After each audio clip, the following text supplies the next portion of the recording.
Oke, jadi di dalam sejarah Kejaksaan Agung era reformasi, kebetulan Jaksa Agung Sanitar Burhanuddin ini juga hampir 7 tahun. Ya. Artinya 6 tahun 9 bulan. Nah, di dalam sejarah reformasi Polri juga, Listio Sigit Prabowo adalah Kapolri terlama, 5,5 tahun. Ya, jadi terlama nih dua-duanya. Sama juga Febri. Nah, Febri Adriansah ini menjadi Jampitsus 6 tahunan. 4 tahunan lebih. Maka kita bisa simak begini. Dampak negatif lamanya kekuasaan di satu tangan. Sebenarnya Presiden Prabowo juga sudah kita ingatkan. Ini kapan, seperti tadi pertanyaan-pertanyaan, kapan ini Kapolri diganti? Kapan ini Jaksa Agung diganti? Nah, dampak negatifnya kekuasaan terlalu lama di satu tangan itu tentu saja pertama terjadi konsentrasi kekuasaan di tangan seseorang. Maka di situ akan semakin besar pengaruh personalnya ketimbang pengaruh institusi. Karena misalnya orang untuk dapat jabatan merasa harus dekat dengan figur-figur itu. Itu pertama. Kedua, terjadi loyalitas kepada individu, bukan kepada institusi, bukan pada lembaga. Jadi ada personifikasi seseorang, seolah-olah dia lebih tinggi dari organisasi itu. Ketiga, ada risiko stagnasi, ide-ide, inovasi-inovasi, gak bisa. Ini sama dengan sekarang ya.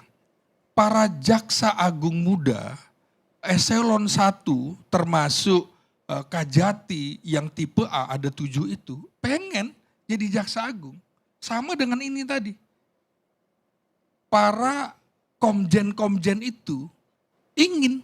Nah, karena itu menurut saya dari pernyataan-pernyataan ini tadi, saya melihat kasus Febri Ardiansah ini sangat besar kemungkinannya Kapolri tidak melaporkan kepada Presiden akan menggeledah, akan mengurus, akan mengusut Febri ini. Karena berbeda dengan kasus MBG. Kemungkinan dalam kasus MBG, Jaksa Agung bisik-bisik atau melaporkan ke Presiden. Jadi tidak heboh.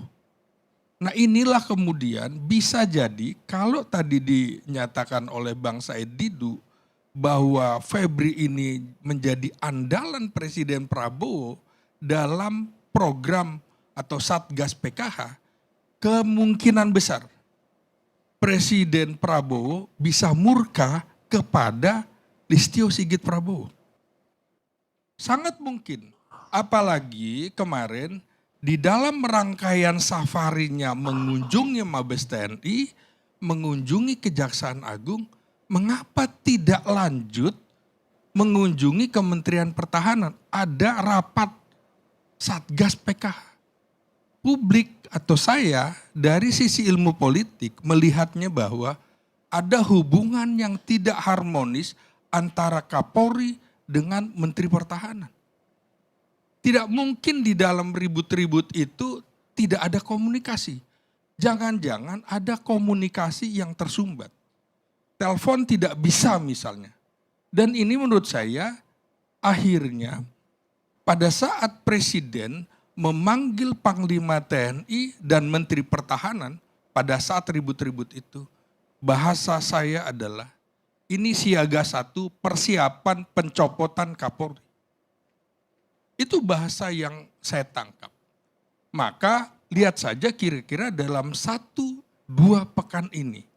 Karena Presiden menurut saya sedang memuji-muji seseorang, tapi tiba-tiba dia minta usut. Kasus Dadan, apa kurang dekatnya? Jadi menurut saya, ini memang sudah waktunya Kapolri itu diganti. Ya. kemungkinan juga sudah waktunya Jaksa Agung itu diganti. Karena itu tadi ada seolah-olah personifikasi. Nah, apakah ini tidak dibahas oleh Presiden? Ini kan berlarut-larut sehingga tidak muncul penggantinya. PLT sekarang diusulkan. Ini kita belum tahu apakah sudah ada kepres pengganti Jampitsus. Nah, makanya menurut saya Presiden kan sebenarnya sudah diingatkan, Presiden Prabowo, Pak, ini peninggalan-peninggalan lama-lama jadi bom waktu untuk Anda loh. Mungkin sekarang Presiden mendengar, oh iya ternyata kekisruhan ini menurut saya itu seperti yang saya tangkap pada saat heboh tahun 2001. Suroyo Bimantoro diminta oleh Gus Dur untuk dicopot. Itu rame sekali. Kemudian Gus Dur mengusulkan Herudin Ismail. Isunya kan rame ketika Presiden Gus Dur itu bilang bahwa sudah izinkan aja bendera bintang kejora dikibarkan di Papua. Tapi bagi TNI, bagi Polri itu adalah separatisme. Maka Suroyo Bimantoro waktu itu punya pendapat yang berani berbeda dengan Presiden Gus Dur. Ketika Presiden Gus Dur memerintahkan saja kepala atau komandan Korps Brimob waktu itu Yusuf Manggabarani untuk menangkap, itu kan rame. Nah, sama kemudian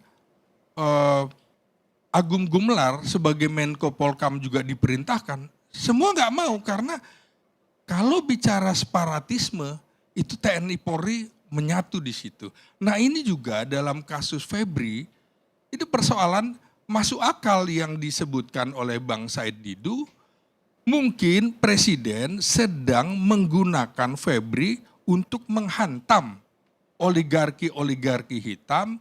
Oleh karena itu Presiden kemudian mengeluarkan Perpres nomor 66 tahun 2025 membackup Kejaksaan Agung dalam rangka tugas-tugas utamanya Satgas PKH. Itu tadi baru 3 dampak negatif kekuasaan terlalu lama dipegang di satu tangan. Yang keempat menurut saya, terutama di negara demokrasi, apabila lembaga penegakan hukum dipimpin oleh seseorang yang begitu lama, maka akan terjadi potensi politisasi di dalam organisasi itu. Padahal ini organisasi penegakan hukum. Nah, pimpinan penegak hukum yang menjabat sangat lama dapat memunculkan persepsi bahwa lembaga tersebut terlalu dekat dengan kekuasaan politik tertentu. Kekuasaan politik tertentu, meskipun persepsi ini tentunya harus diverifikasi. Misalnya, Jaksa Agung dan Kapolri adalah orang yang bekas dari rejim yang lama. Maka itu bisa dipersepsikan apakah Listio Sigit Prabowo, apakah Sanitar Burhanuddin masih bagian dari Jokowi atau tidak. Ini harus dibuktikan nanti. Begitu juga KPK, panselnya dibentuk 5 bulan menjelang Jokowi lengser. Ini sebenarnya tidak etis. Seperti dulu misalnya Presiden Megawati kalah di dalam Pilpres mendorong Ria Mijat Triakudu menjadi Panglima TNI. Tapi akhirnya dianulir. Dia tidak apa-apa juga, tidak masalah. Dianulir, besar hati. Nah, ini kan tidak. Sama juga dengan Korps Pemberantasan Tindak Pidana Korupsi itu. Dibentuk oleh SK-nya Presiden Kepres 5 hari menjelang Jokowi lengser. Sehingga orang juga jangan salah kalau punya persepsi KPK bagian dari Jokowi, kemudian Kapolri bagian dari Jokowi. Nah, kemudian untuk perimbangan kekuasaan, maka Presiden membutuhkan Kejaksaan Agung yang di-backup oleh TNI. Yang kelima, Bang Karni, terlalu lama juga bisa menurunkan kepercayaan publik terhadap lembaga tersebut. Ini sayang, maruah Polri harus dijaga, maruah Kejaksaan Agung harus dijaga. Nah, menurunnya kepercayaan publik ini bisa memunculkan kontroversi atau konflik kepentingan. Jadi masa jabatan yang panjang dapat memperkuat anggapan bahwa terjadi konsentrasi kekuasaan yang sulit dikoreksi. Jangan-jangan keliru yang dilakukan oleh Listio Sigit Prabowo, tapi nggak ada yang berani mengoreksinya. Maka menurut saya kemungkinan pengganti Kapolri adalah orang-orang yang berlawanan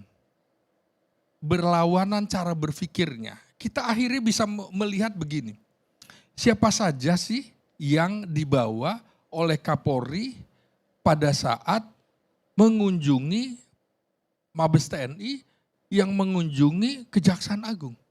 Ada sejumlah komjen, tapi hanya beberapa komjen yang dibawa. Maka kemungkinan antitesa dari Kapolri ini yang akan segera menjadi Kapolri di tengah desas-desus ini. Begitu juga kasus di Kejaksaan Agung. Sangat mungkin juga Presiden kemudian sudah saatnya mengganti, atau karena ada yang dibutuhkan, maka sementara barangkali Jaksa Agung akan dipakai untuk beberapa bulan, atau nanti dibabat sekalian 2 tahun masa pemerintahan Presiden Prabowo, karena sudah banyak yang mengingatkan kemungkinan 2 tahun itu akan ada gonjang-ganjing. Apakah gonjang-ganjingnya ini yang kemarin? Mari kita buktikan. Begitu Bang Karni. Baik,